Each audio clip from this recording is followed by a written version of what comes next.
Celek tiba malam raya, sedar-sedar habis sebulan puasa.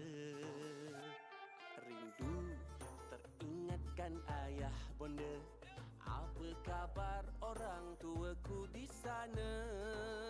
Ingin bersama di hari mulia, dan tak sabar